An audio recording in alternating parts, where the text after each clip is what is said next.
In this lecture video, we'll be analyzing a problem based on signal flow graph. So they've given this particular problem statement. Find the transfer function for the given network. They have given an electrical network. This electrical network should be converted into signal flow graph. And using that signal flow graph, they have asked us to find out the transfer function. We have two resistors, a capacitor and an inductor. V1 is the input which is given and V0 is the output which is extracted. So this particular electrical network is to be converted into signal flow graph. And from that signal flow graph, we have to apply Mason's gain formula to get the transfer function. Laplace transform for the above figure is as shown below. So this particular figure, whatever they've given, first thing when we are converting an electrical network into signal flow graph is we'll need to apply Laplace transform to the given elements. Laplace transform of R1 and R2 remains as it is. Laplace transform of C is 1 by S into C. Laplace transform of inductor is S into L. We have considered two loops over here. So because we have considered two loops, two loop currents will flow, I1 of S and I2 of S.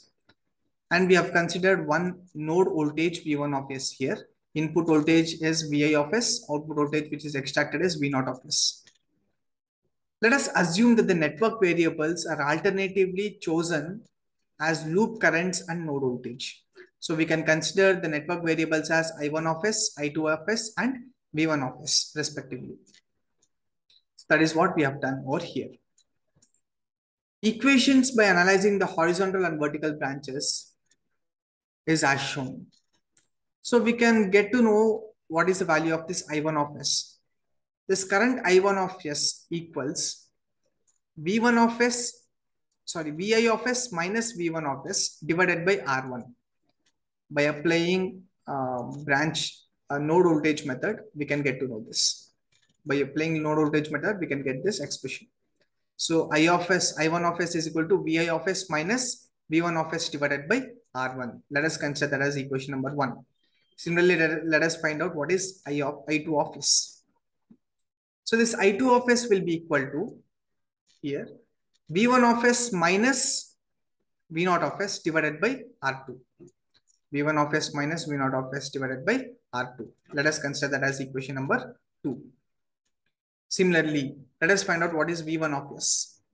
So this V1 of S equals this particular voltage V1 of S will be equal to, with respect to this voltage V1 of S, we have two currents over here if we observe, and these two currents I1 of S and I2 of S is common for this capacitor C. Here we have taken Laplace transform of that capacitor 1, hence we have considered as 1 by S into C. So V1 of S will be equal to I1 of S minus I2 of S into 1 by S into C. Let us consider that as equation number 3. And finally, output V0 of S. Output is extracted across this inductor. So V0 of S will be equal to, we already know current multiplied by impedance gives us voltage. So I2 of S into S into L gives us V0 of S. Let us consider that as equation number 4. For these 4 equations, we will individually draw the signal flow graphs. And finally, we'll combine all these signal flow graphs which we have got individually to get the main signal flow graph. Let us consider equation number 1 first. We already know that I1 of S equals Vi of S minus V1 of S divided by R1. Now, we have 3 variables over here. I1 is one of the variable, V1 is one of the variable, and Vi is one of the variable. These 3 variables are taken as 3 nodes here. Now, if we clearly observe I1 of S, if I split this equation I1 of S, so if I split this equation I1 of S, I can write this as I1 of S equals V I of S divided by R1. Similarly, I1 of S can also be written as minus V1 of S divided by R1. So when I split the equation, When I split this particular equation, I can write this. I1 of s is equal to Vi of s divided by R1, and I1 of s equals minus Vi of s divided by R1. I just split the equation. If we observe this I1 of s with respect to Vi, I1 of s is equal to Vi divided by Vi of s divided by R1. That means when this Vi of s is multiplied by 1 by R1, we will get I1 of s. The same equation can also be written in different form. So this I1 of s can be written as I1 of s equals Vi of s multiplied by 1 divided by R1.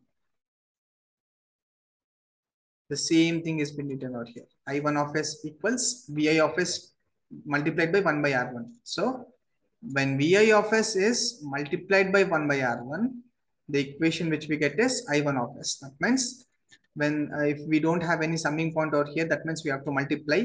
So this particular signal will be Vi divided by R1. That Vi by R1 is going towards the node I1.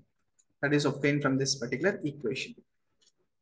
Similarly, if we observe I1 of s equals minus V1 of s divided by R1, or I can also write this as I1 of s equals minus V1 of s into 1 divided by R1, or V1 of s multiplied by minus 1 divided by R1.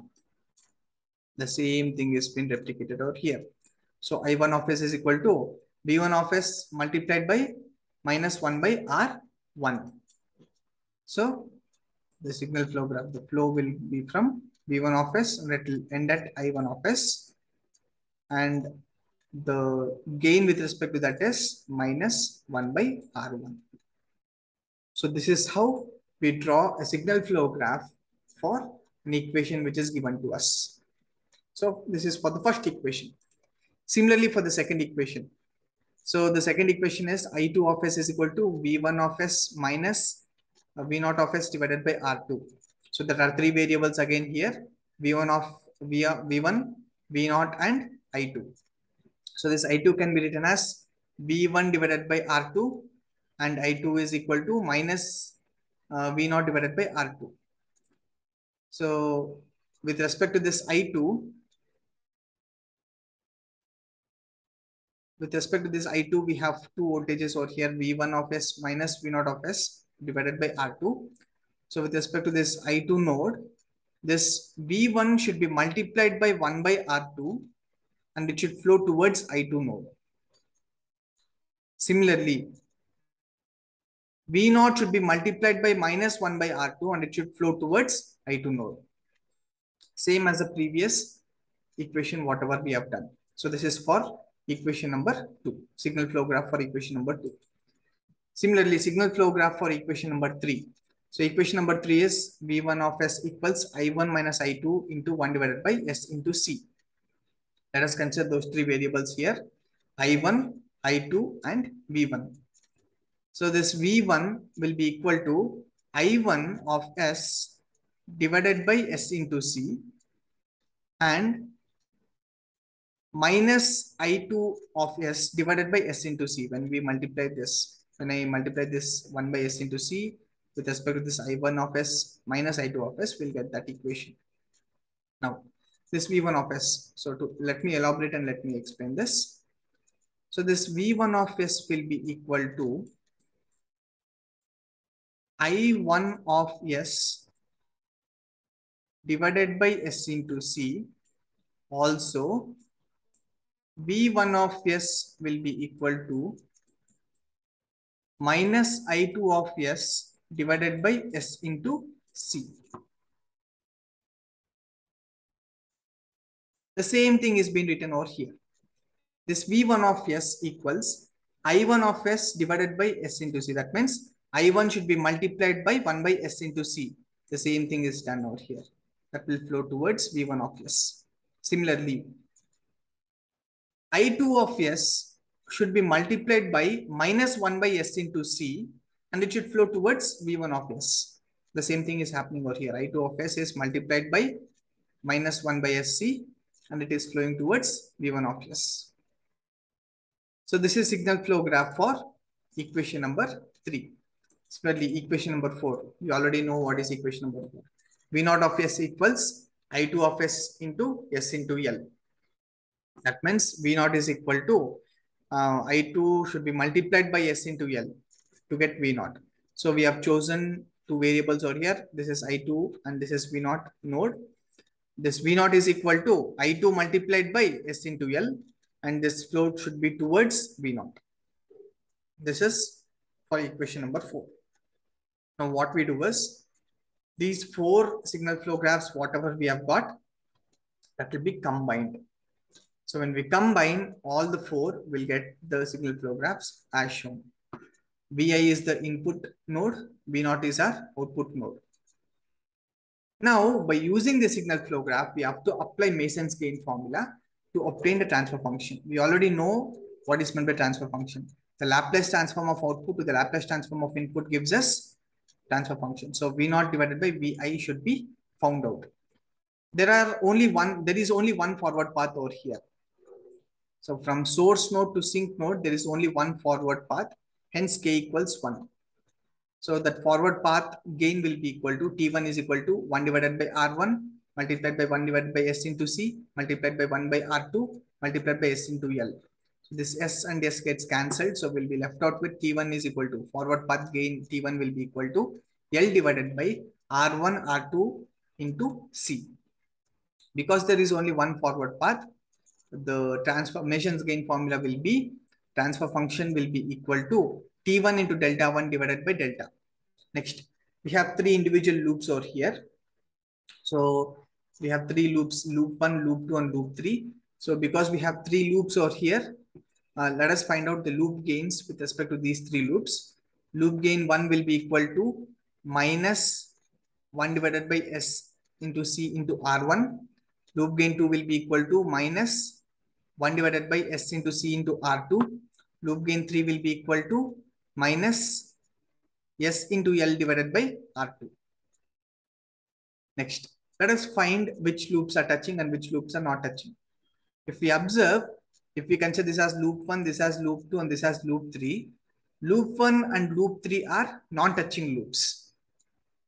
Whereas loop 1 and loop 2 are touching in nature, loop 2 and loop 3 are also touching in nature. The only pair of loops which are not touching is loop 1 and loop 3. So L1, L3 are 2 non-touching loops here. The same thing is written out here. We already know what is delta. Delta is equal to 1 minus sum of individual loop gains plus sum of gain products of 2 non-touching loops. So delta will be equal to 1 minus, we have 3 loops here. So L1 plus L2 plus L3 plus 2 non-touching loops which we have as L1 into L3. So when we substitute the values of L1, L2 and L3 over here, we'll be getting delta value as 1 plus 1 divided by S into C into R1 plus 1 divided by S into C into R2 plus S into L divided by R2 plus L divided by R1 R2 into C.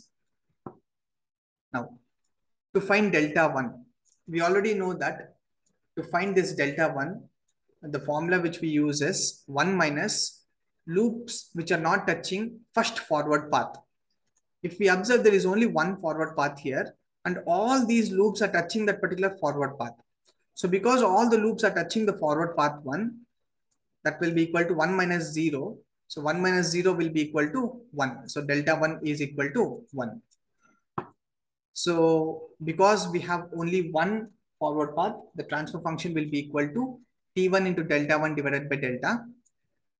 So let us substitute all the values which we have got in this particular formula. So T1 value which we have got as L divided by R1 into R2 into C. Delta 1 value which we have got as 1 divided by delta value which we have got as shown over here. So when we substitute that and when we simplify, we will be getting the transfer function as transfer function is equal to S into L divided by S square into L into C into R1 plus S I've taken as common into L plus C into R1 into R2 plus R1 plus R2. So this is how we find the transfer function of a given electrical circuit by converting the electrical circuit into signal flow graph and applying Mason's gain formula to signal flow graph. I hope that you have understood this video lecture. Thank you.